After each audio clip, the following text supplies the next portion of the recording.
नमस्कार विद्यार्थी मित्रांनो, आपल्या सगळ्यांचं स्वागत आहे रॉकस्टार विराट पवार या आपल्या यूट्यूब चॅनलवर। विद्यार्थी मित्रांनो, या यूट्यूब चॅनलवर आपण विविध स्पर्धा परीक्षेसंबंधीचे लेटेस्ट अपडेट्स घेतच असतो। त्याचबरोबर शिक्षक भरती संदर्भातील तुमच्या अडचणी सोडवण्याकरिता आणि शिक्षक भरती संदर्भातील नवनवीन टप्पे पार पाडण्याकरिता तुम्हाला योग्य ती मदत करण्याचे काम सुद्धा करीत असतो। विद्यार्थी मित्रांनो, या व्हिडिओमध्ये आपण डेमो लेसन वर्गात तुम्ही कशा पद्धतीने देऊ शकाल याविषयीची अत्यंत उपयुक्त असे टिप्स तुम्हाला देणार आहोत। त्याचबरोबर वर्गामध्ये तुम्ही डेमो लेसन कशा पद्धतीने घ्यायला हवा या संबंधीचं मार्गदर्शन सुद्धा करण्याचा प्रयत्न करणार आहोत। त्यामुळे विद्यार्थी मित्रांनो, तुमच्या अधिकाधिक विद्यार्थी मित्रांना ज्यांना डेमो लेसन द्यायचा आहे त्यांच्याकरिता हा व्हिडिओ आपण खास बनवलेला असून त्यांना शेअर करायला आणि आपल्या चॅनलला सबस्क्राइब करायला विसरू नका। त्याचबरोबर विद्यार्थी मित्रांनो, डेमो लेसन प्रिपरेशन करताना तुम्हाला येणाऱ्या अडचणी कमेंट बॉक्समध्ये नोंदवायला सुद्धा विसरू नका। त्या अडचणी सोडवण्याचं काम सुद्धा आपण करूयात। सुरुवातीला सगळ्यात महत्त्वाचा मुद्दा म्हणजे डेमो लेसन जेव्हा आपण देत असतो त्यामध्ये जेव्हा वर्गामध्ये एंट्री आपण करणार आहात तेव्हा तुम्हाला स्वतःचा इंट्रो देणं हे कधीही चांगल्या पद्धतीने तुमचं इंप्रेशन वाढवणार आहे। विद्यार्थी मित्रांनो, तुमचा जो डेमो घेत असतात त्या डेमोमध्ये तुम्हाला काही विद्यार्थी अवेलेबल करून दिले जातात वर्गामध्ये।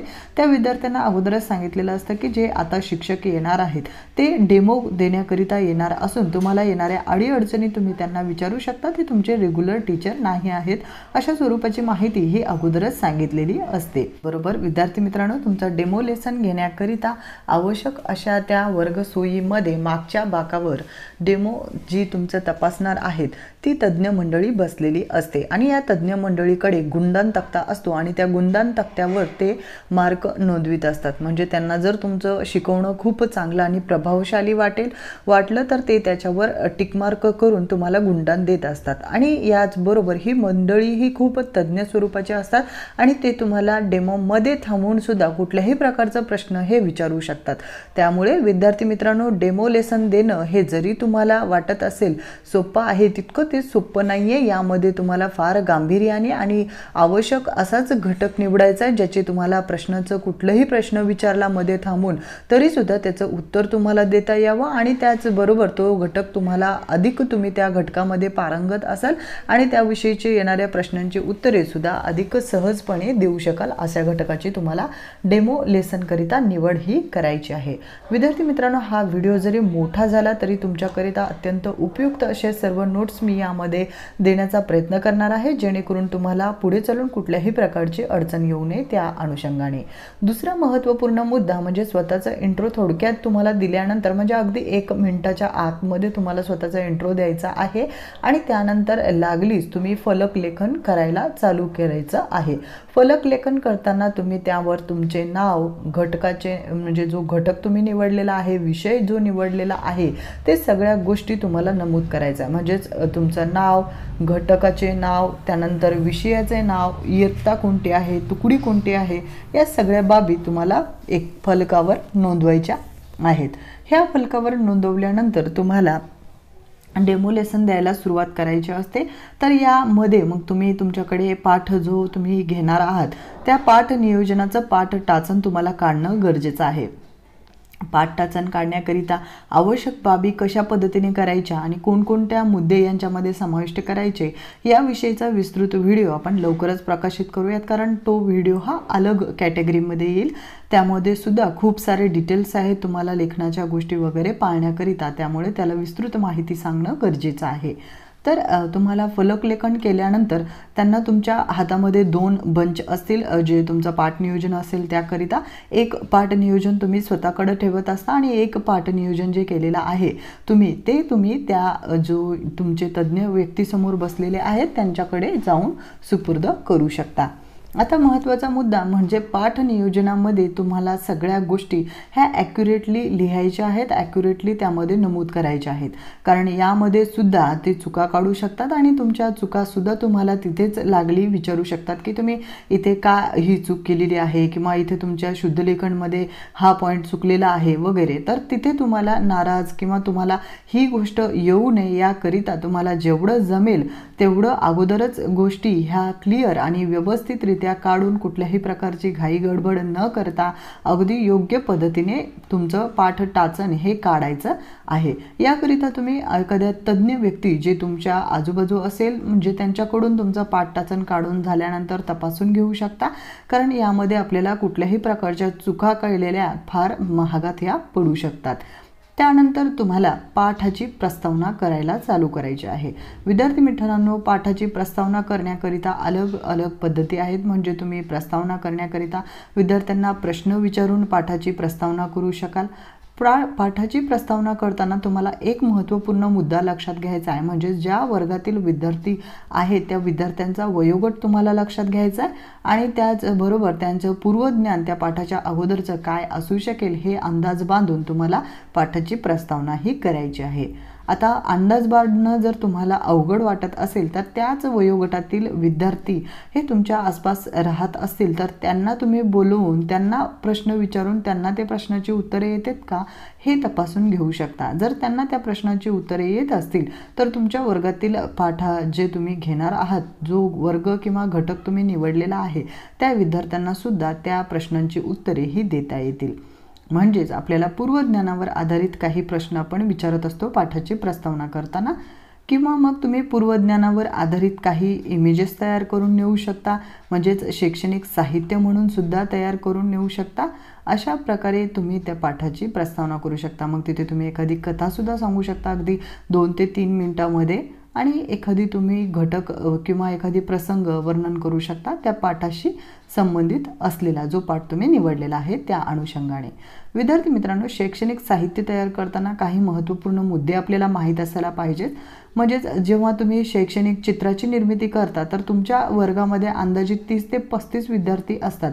डेमोमध्ये जरी 10 विद्यार्थी जरी असतील तरी तुम्हाला 30 ते 35 विद्यार्थ्यांचा विचार करून तेवढ्या आकाराचं शैक्षणिक साहित्य हे निर्माण करायचं आहे, जेणेकरून मागच्या बाकावरच्या विद्यार्थ्याला सुद्धा ते शैक्षणिक साहित्य हे अगदी सहज दिसले पाहिजे, कारण यावरून सुद्धा ते तुमचे गुणदान यावर इफेक्ट हे करू शकतात।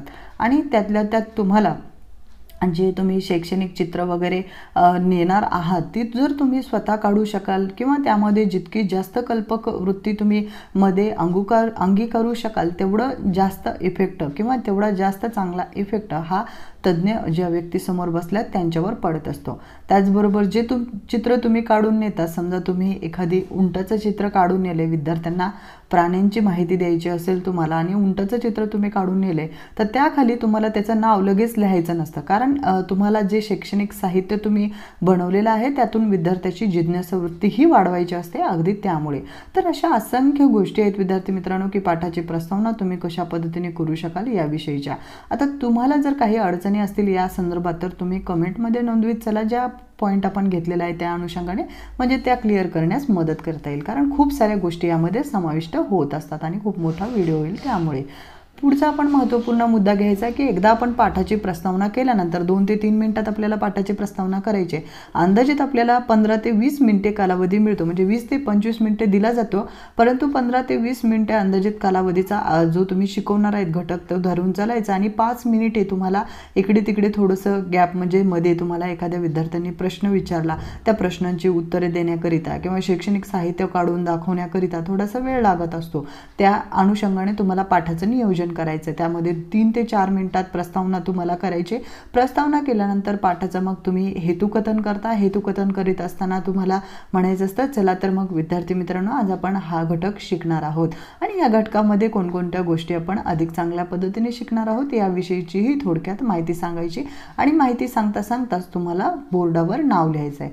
बोर्डावर ज्या घटकाचं नाव लिहित आहात तुम्ही त्या घटकाच्या नावाच्या खाली तुम्हाला जो फलक आहे त्याचे 2 भाग करायचे असतात। तुम्हाला माहिती आहे की जेव्हा तुम्ही डीएड आणि बीएड अध्यापन पद्धती शिकला असाल तेव्हा तुम्हाला माहिती आहे की जेव्हा तुम्ही पाठ घेत असता तेव्हा तुम्हाला फलकाचे 2 भाग करायचे असतात। त्याचबरोबर तुम्हाला याही गोष्टी माहीत असायला हव्यात की जेव्हा तुम्ही पाठ लिहिता किंवा कोणती गोष्ट तुम्हाला ती फलकावरची मिटवून दुसरी गोष्ट तुम्हाला लिहायची असेल तर तुमचा जो फलकावर बोर्ड जो तुम्ही डस्टर वापरणार आहात तो वरून खालच्या दिशेने वापरत असतात। खालून वरच्या दिशेने किंवा आजूबाजूच्या दिशेने वापरणं हे म्हणजे तेवढं प्रभावशाली वाटत नाही। तर तुम्हाला जो तुमच्या वर्गात तुम्ही माहिती लिहिता वगैरे तर ती वरून खालच्या दिशेत तुम्हाला लिहायची आहे।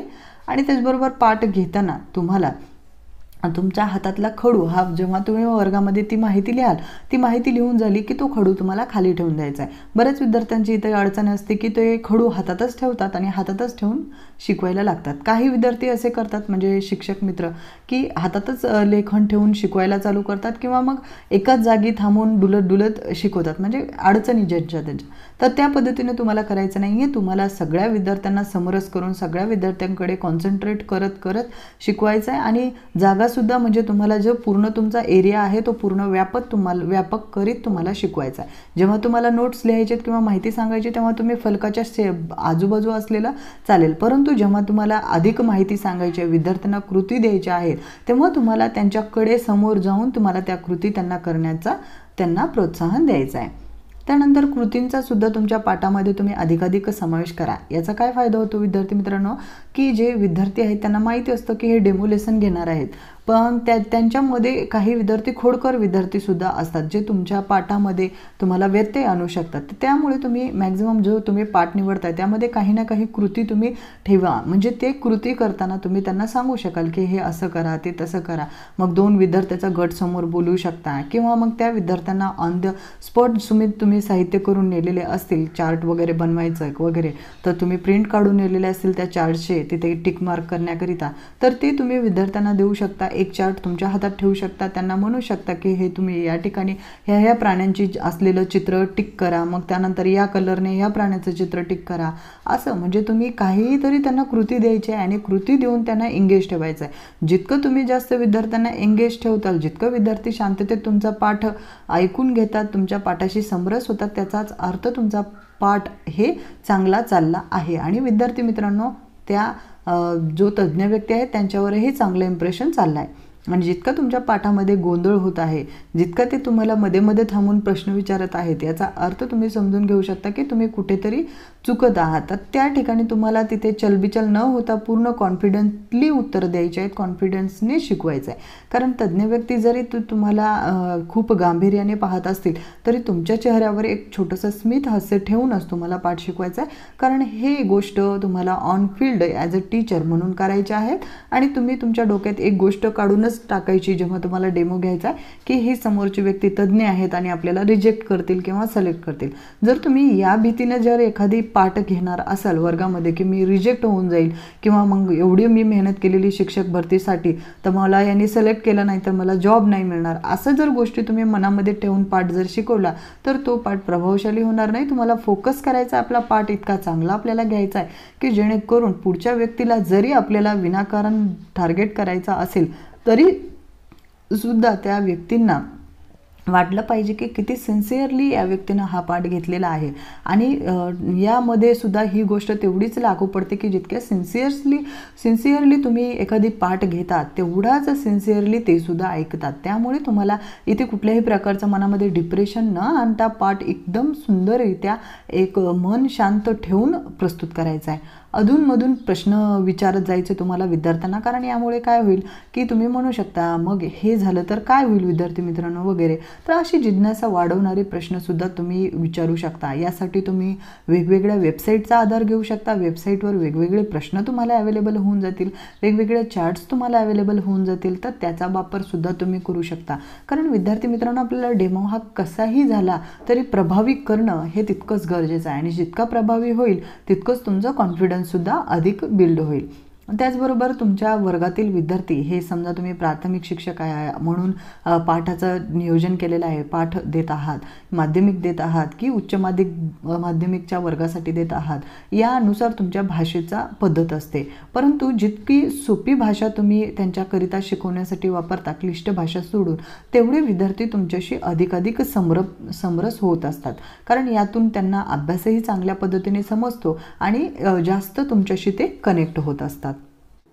त्याचबरोबर विद्यार्थी मित्रांनो, तुमच्या वर्गातील विद्यार्थ्यांचा वयोगट कोणता आहे त्यानुसार सुद्धा तुम्हाला त्यांच्या वयोगटानुसार त्यांना इंटरेस्टिंग वाटणारी उदाहरणे जी तुम्हाला पाठ शिकवताना द्यायची आहेत त्याचा समावेश तुम्हाला करायचा आहे. कारण हे केल्यानंतर विद्यार्थ्यांच्या वयोगटानुसार तुम्ही उदाहरणे देता आणि या उदाहरणांचा त्यांना लवकर आकलन होतं आणि त्यामध्ये त्यांना इंटरेस्टसुद्धा निर्माण होतो. त्यामुळे शैक्षणिक साधनांचा योग्य पद्धतीने तुम्हाला वापर करायचा आहे। शैक्षणिक साहित्य बऱ्याच प्रकारचे असतात, तुम्हाला सगळ्याला माहीत आहेत, कारण D.Ed आणि B.Edमध्ये शैक्षणिक साधनेसुद्धा शिकवलेली तुम्हाला, दृक साधने, श्राव्य साधने, दृकश्राव्य साधने, मग यामध्ये चित्रफित म्हणा, फ्लॅश कार्ड्स म्हणा, तक्ते म्हणा, तुम्ही गुंडाळ फलक म्हणा, तुम्ही वेगवेगळ्या प्रकारच्या गोष्टी ह्या स्वतः अंगीकारल्या आहेत, वापरल्या आहेत। त्यामध्ये तुम्हाला अधिक इंटरेस्टिंगली म्हणजे टेप रेकॉर्डर म्हणा, मग तुम्ही लॅपटॉपसुद्धा यूज करू शकता। त्याचबरोबर तुम्ही विद्यार्थ्यांना कृती करण्यासाठी म्हणजे विज्ञान विषय शिक्षक असाल तर तुम्हाला एखादी प्रयोग तुम्ही विद्यार्थ्यांना कशा पद्धतीने करायचा हे पुढे 2 विद्यार्थ्यांना आणून डेमो टाईप शिकवू शकता। म्हणजे तुम्हाला कोणती ॲक्टिव्हिटी घ्यायची, कोणता घटक शिकवायचा, या सगळ्या बाबीचा विचार करूनच हे सगळ्या गोष्टींची म्हणजे अगोदरच आखणी करायची आहे आणि आखणी केल्यानंतर त्याचं इम्प्लिमेंटेशन करण्याकरिता रिहर्सल करायचे आहे स्वतःचे स्वतः। जेवढी तुम्ही जास्त रिहर्सल करता विद्यार्थी मित्रांनो, तेवढा त्या गोष्टीमध्ये तुमचं कौशल्य निर्माण होत असतं। त्याचनंतर तुम्हाला चार्ट्सचा सुद्धा वापर करणं खूप चांगलं पडेल, कारण इंग्रजी ग्रामरचा जे विद्यार्थी शिकवणार असतील डेमो किंवा मग मराठी ग्रामर शिकवणार असतील तर यांनी तर चार्ट्स हमखास वापरावेत। म्हणजे समजा तिथे त्यांना डायरेक्ट स्पीच, इनडायरेक्ट स्पीच शिकवायचे असेल किंवा मग त्यांना पार्ट ऑफ स्पीच शिकवायचे असेल तर यामध्ये तुम्ही चार्ट स्वरूपात शिकवलं, विद्यार्थ्यांनाही समजायला सोपं जातं आणि तुम्हालासुद्धा शिकवायला सोपं जातं। तर अशा प्रकारे कोणतं शैक्षणिक साहित्य कुठे लागू पडेल या अनुषंगाने विचार करून आपल्याला मॅक्झिमम या गोष्टी ह्या ठरवायच्या आहेत। त्यानंतर पाठ नियोजन जो आपल्याला करायचा आहे ते लेखी स्वरूपात सुद्धा आपल्याला सोबत ठेवायचा आणि त्यामध्ये सुद्धा शुद्धलेखनाच्या चुका न होऊ देणे, त्याचबरोबर योग्य पद्धतीने आखणी करणे, शैक्षणिक उद्दिष्टे निर्माण म्हणजे लिहायचेत आपले ते योग्य निवड करणे, त्याचबरोबर अध्यापन सूत्रसुद्धा आपल्याला लिहावं लागतं। म्हणजे ज्ञाताकडून अज्ञाताकडे, मूर्ताकडून मूर्ताकडे अशा स्वरूपाचे बरेचसे तुम्ही अध्यापन सूत्र अगोदरही अभ्यासलेले आहेत। त्यापैकी कोणतं अध्यापन सूत्र तिथे लागू होतं त्या अनुषंगाने ते निवडायचं आहे। त्यानंतर विद्यार्थ्यांकडून कृती समोर तुम्हाला करून घ्यायची आहे तर मग ते तिथे तुम्हाला नोंदवावं लागतं शिक्षक कृती, विद्यार्थी कृतीमध्ये, की शिक्षक काय करणार आणि विद्यार्थीला काय करायला सांगणार। मग शिक्षकांनी विद्यार्थीला सांगितल्यानंतर आकलन काय झालेलं आहे त्यांच्याकडून, म्हणजेच कोणतं शैक्षणिक उद्दिष्ट साध्य झालेलं आहे हे सुद्धा तुम्हाला पाठ नियोजनामध्ये लिहायचं असतं। त्याचबरोबर एवढी आपल्याकडे टेक्नॉलॉजी अवेलेबल आहे, मोबाईल रेकॉर्डिंगचे ऑप्शन असतात, त्यानंतर तुम्ही लॅपटॉपमध्ये सुद्धा ऑनलाईन वेबसाईटच्या वेगवेगळ्या माहिती घेऊ शकता। त्याचबरोबर वेगवेगळे चित्र तयार करू शकता। आजकाल 3D इमेजेससुद्धा आलेले आहेत। या 3D इमेजेसने तुम्ही ती इमेज खाली जर झेरॉक्स करून ठेवली आणि मोबाईलचा वापर करून ती तुम्ही त्यांना दाखवायला चालू केलं, म्हणजेच जर मानवी अंतरांद्रिय शिकवायचे असेल तर खूप प्रभावी पडतं विद्यार्थी मित्रांनो। वापर कसा करायचा आणि कशा पद्धतीने करायचा याचे खूप ऑप्शन आहेत। तुम्ही जर म्हटलात की मॅडम मला हा घटक घ्यायचा आणि त्याविषयी थोडी माहिती सांगा तर ती सुद्धा मी तुम्हाला सांगण्यासाठी सर्वतोपरी मदत करेल। त्याचबरोबर विद्यार्थ्यांकडे सुद्धा तुम्हाला लक्ष केंद्रित करायचं आहे, कारण विद्यार्थी काय करत आहेत, त्यांना तो पाठ किती इंटरेस्टिंगली वाटत आहे, त्यांच्या चेहऱ्यावरून तुम्हाला लगेचच लक्षात येतो। काही वेळेस हजरजबाबीपणा पण तुमच्याकडे असणं गरजेचं आहे, कारण विद्यार्थ्यांना त्यांच्या प्रश्नाची उत्तरे द्यायची असतात, त्यांना खिळवून ठेवायचं असतं आपल्या पाठामध्ये आणि त्यांना समरस करून घेणं म्हणजेच तुमच्या पाठाचं हा यश असतं। त्यानंतर तुम्हाला विद्यार्थ्यांना बोलताना आहो जाहो या भाषेत म्हणजेच आदराने जर तुम्ही बोलाल तर विद्यार्थीसुद्धा तेवढ्याच लवकर ती गोष्ट ॲक्सेप्ट करतात आणि जेवढं तुम्ही एकेरी भाषेत बोलताल तेवढं ते तज्ज्ञ व्यक्तींपुढे पण इम्प्रेशन खराब पडेल आणि एक वेगळ्याच पद्धतीचं तुम्ही एक टीचर बनाल। तर त्यामुळे तुम्हाला काय करायचं की विद्यार्थ्यांना बोलताना तुम्हाला वा किती छान पद्धतीने तुम्ही हे सांगितलं, शाबास अशा पद्धतीचे शब्द वापरत चालायचे, कारण यानेच विद्यार्थ्यांच्या मनामध्ये प्रोत्साहन निर्माण होतं आणि ते तुमच्या पाठामध्ये सुद्धा समरस होतात आणि तुम्ही विचारलेल्या प्रश्नांची सुद्धा उत्तरे देतात। आणि एखाद्या वेळेस विद्यार्थ्याचं उत्तर जरी चुकलं तरी तुम्हाला चुप बस, खाली बस असं म्हणायचं नाहीये, तर तुम्हाला तिथे मग त्यांना ओके तुम्ही नेक्स्ट टाइम अजून चांगल्या पद्धतीने अभ्यास करा किंवा मी सांगितलेली संकल्पना अधिक चांगल्या पद्धतीने समजून घ्या असं तुम्हाला सांगायचं आहे आणि त्यांना म्हणजे थोडक्यात प्रोत्साहनात्मक बोलणं तुमचं असलं पाहिजे। त्याचबरोबर तुमच्या बोलण्यामध्ये एक वेगळा आत्मविश्वास असला पाहिजे। विद्यार्थी मित्रांनो, तुम्हाला पाठ यामध्ये तुम्ही किती तज्ज्ञ आहात हे तज्ज्ञ व्यक्ती पाहत नाही, तर तुम्ही तो पाठ विद्यार्थ्यांना किती चांगल्या पद्धतीने शिकवू शकता, तुमच्यामध्ये किती कॉन्फिडन्स आहे येणाऱ्या पाठ म्हणजे जो विद्यार्थी वर्गात गोंधळ घालणं, वर्ग नियंत्रण करणं म्हणा किंवा पालकांच्या समस्या सोडवणं, उद्या चालून तुमच्याकडे वक्तृत्व कला आहे का, या सगळ्या बाबी ते तपासत असतात। त्यामुळे जितकं चांगलं आणि तुम्ही आत्मविश्वासाने पाठ घेता तेवढं ते प्रभावी पडतं. बरेच मग तुम्हाला मध्ये जरी त्यांनी विषयासंबंधीचे प्रश्न विचारले आणि नेमकं तुम्हाला उत्तर येत नसेल तरी तुम्हाला फिरवाफिरवीचे उत्तरं द्यायचे नाहीत. तुम्हाला डायरेक्टली उत्तरं द्यायचे आहेत की त्यांना हां सॉरी सर हे माहीत नाही आहे किंवा हे माझ्या वाचनात नाही आहे असं तुम्ही जरी म्हटलात तरी ते तुम्हाला जास्त क्रॉस करणार नाही. परंतु जर तुम्ही चुकीची उत्तरं दिली तर आणि त्यांना लक्षात येतं लगेचच, कारण ते तज्ज्ञ व्यक्ती तर खूप त्यांनी म्हणजे या गोष्टीवर अभ्यास केलेला असतो, त्यांना लगेचच लक्षात येतं कोण बरोबर सांगत आहे, कोण फिरवाफिरवीचे उत्तर देत आहे. तर त्यामुळे तिथे तुम्हाला तसं कुठलंही गोष्ट करायची नाही आहे. जी गोष्ट तुम्हाला माहीत नाही आहे त्याबद्दल तुम्ही सॉरी म्हटलं तर ते तिथला प्रश्न सोडून दुसरा प्रश्न विचारतात. आणि जर तुम्ही त्यामध्ये माहीत नसलं तरी फिरवाफिरवीचे उत्तर दिली तर त्यामध्ये अजून 2 प्रतिप्रश्न ते तयार करतात आणि शिवाय तुम्हाला अजून परत डिप्रेशन येतं. ठीक आहे. तर मग पुढचा महत्त्वपूर्ण मुद्दा म्हणजे तुम्हाला आवाजाचा चढउतार तुमच्या पाठामध्ये चांगल्या पद्धतीने मेंटेन करायचा आहे. खूप जोरजोरात पाठ शिकवलं असं पण नाही आहे आणि खूप एकदम सायलेंटली पाठ शिकवलं असं पण नाही आहे. तुम्हाला बोलताना गरजेनुसार तुमच्या आवाजामध्ये योग्य पद्धतीने चढउतार असणं गरजेचं आहे, कारण विद्यार्थ्यांना जितकं तुम्ही आपलंसं करणार आहात तेवढंच तुमचा पाठ हा प्रभावी ठरणार आहे. त्याचबरोबर या सगळ्या गोष्टी केल्यानंतर म्हणजे पाठामध्ये तुम्हाला सुरुवातीला प्रस्तावना केली, तुम्ही हेतुकथन केलं, फळ्यावर नाव लिहिलं तुम्ही घटकाच्या संबंधित जे तुम्हाला बाबी आहेत त्या तुम्ही लिहिल्या, त्याचबरोबर विद्यार्थ्यांना शैक्षणिक साहित्य दाखवली, त्यानंतर तुम्हाला या पाठासंबंधित असलेले प्रश्न विद्यार्थ्यांना विचारले संकलनामध्ये आणि त्यांच्याकडून काही जे प्रश्न आपल्याला सोडून घ्यायचे आहेत ती गुंडाळ फलकावर लिहून नेली किंवा मग त्याच्यासाठी तुम्ही एक चार्ट बनवून नेला, जो विद्यार्थ्यांना प्रत्येकी विद्यार्थ्याला एक चार्ट तुम्ही झेरॉक्स काढलेला जरी दिला तरी तो खूप प्रभावी ठरतो. तो दिल्यानंतर विद्यार्थ्यांना ती कृती करायला सांगितली आणि ते म्हणजेच थोडक्यात तुम्ही त्यांचा आकलनाचा स्तर जो पाठ शिकवलेला आहे त्यामध्ये तपासून पाहिला. त्यानंतर मग तुम्ही वर्गावर मग शेवटी जो पाठाचा समारोप असतो त्यामध्ये तुम्ही त्यांना गृहपाठ देता. हा गृहपाठ सुद्धा देताना तुम्ही इतका म्हणजे त्याच्यामध्ये त्यांच्या संकल्पना शक्ती निर्माण करणं, त्यांच्यात सृजनशीलता निर्माण करणं असे पाठ दिले तर त्यांना ते खूप चांगल्या पद्धतीने पडतात आणि जे तज्ज्ञ व्यक्ती आहेत त्यांनासुद्धा त्यामध्ये इंटरेस्ट निर्माण होतो. तर अशा प्रकारे अत्यंत महत्त्वपूर्ण गोष्टी आहेत ज्या तुम्हाला डेमो लेसन घेताना लक्षात घ्यायचा. विद्यार्थी मित्रांनो, यावरच सुद्धा ते तुम्हाला मार्क्स देत असतात. म्हणजे तुम्ही गृहपाठ दिला का, आत्मविश्वासाने बोललात का, विद्यार्थ्यांशी भाषा कशी बोलली तुम्ही, टेक्नॉलॉजीचा वापर केला का, पाठ नियोजनाचं लेखन कसं आहे, वयोगटानुसार उदाहरणांचा समावेश होता का, शैक्षणिक साधने योग्य पद्धतीने वापरली का, फलक लेखन चांगलं केलेलं आहे का, फलक लेखनामध्ये चुका शुद्धलेखनच्या आढळल्या का, पाठ नाव लिहिताना व्यवस्थित केला का, स्वतःचा इंट्रो त्यांनी दिला का, अशा स्वरूपाच्या प्रश्नावरच तुम्हाला ते गुणगान करीत असतात. त्यामुळे हे अत्यंत उपयुक्त असे मुद्दे मी तुम्हाला या पाठामध्ये सांगितलेले आहेत. तुम्हाला हा व्हिडिओ आवडला असेल तर खाली कमेंट बॉक्समध्ये नक्की नोंदवा की हा व्हिडिओ कसा वाटला आणि त्याचबरोबर तुमच्या काही अडचणी असतील डेमो लेसन संदर्भातील तर त्यासुद्धा कमेंट बॉक्समध्ये नोंदवा. आपण सोडवण्याचा नक्की प्रयत्न करूयात. धन्यवाद.